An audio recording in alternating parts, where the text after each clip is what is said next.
तक चलने वाले दीपावली के महापर्व में धनतेरस का त्योहार सबसे पहले दिन मनाया जाता है और हिंदू पौराणिक मान्यता के अनुसार धनतेरस की तिथि पर भगवान धन्वंतरी का जन्म हुआ था। भगवान धन्वंतरी को आयुर्वेद और अच्छी सेहत के देवता के रूप में पूजा जाता है। दिवाली पर धनतेरस के दिन भगवान धन्वंतरी की पूजा करने से जीवन में सुख समृद्धि ऐश्वर्य और अच्छी सेहत का आशीर्वाद प्राप्त होता है। साथ ही इस दिन खरीदारी करना भी बहुत शुभ माना जाता है। धनतेरस के दिन हर तरह के शुभ कार्य प्रारंभ किए जा सकते हैं। इस दिन विशेष रूप से सोना और चांदी के आभूषण, नए बर्तन आदि खरीदे जाते हैं। धनतेरस के दिन इस प्रकार की विशेष चीजें खरीदने पर मां लक्ष्मी जी का आशीर्वाद मिलता है। ऐसी मान्यता है कि धनतेरस के दिन हम जिस भी वस्तु की खरीदारी करके लाते हैं उसमें 13 गुना की वृद्धि होती है। इसलिए आपको ध्यान रखना है कि कोई भी ऐसी गलती ना करें, ऐसी वस्तु खरीद कर ना लाएं जिससे कि अशुभता आ जाए।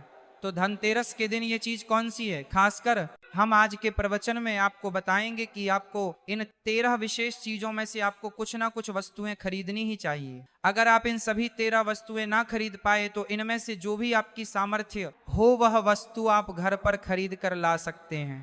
धनतेरस के दिन मां लक्ष्मी जी, कुबेर देवता और धन्वंतरी भगवान की पूजा करने से घर हमेशा धन धान्य, सुख सुविधा और वैभव से भरा रहता है। धनतेरस के दिन जो लोग सोने चांदी से बने हुए आभूषण या सोना चांदी ना खरीद पाए उन्हें भी इस दिन कुछ चीज अवश्य ही खरीदनी चाहिए।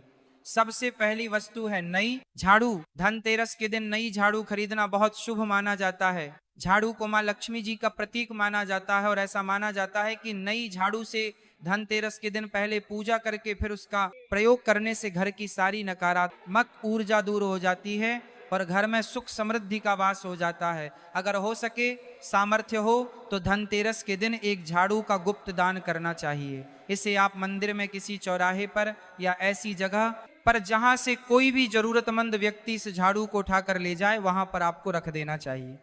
दूसरी वस्तु है साबुत धनिया। धनतेरस के दिन आप कुछ लेकर आए या ना आए, साबुत धनिया तो हर कोई ला सकता है। साबुत धनिया लाकर दिवाली के दिन उसे पूजा करने के बाद अपने ही घर में क्यारी में या गमले में डालना चाहिए। और ऐसा करने से कहा जाता है कि घर में आपके जो भी धन है, जो भी आय है, उसमें बरकत होने लगती है।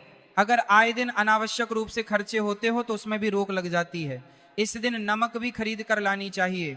नमक अगर आप डली वाला लाते हैं तो और भी शुभ बरकत होने लगते हैं। लेकिन आजकल डली वाला नमक मिलना हर जगह मुमकिन नहीं होता है, तो आप जो भी नमक आपको मिल पता हो वो नमक आप इस दिन घर पर लेकर आएं।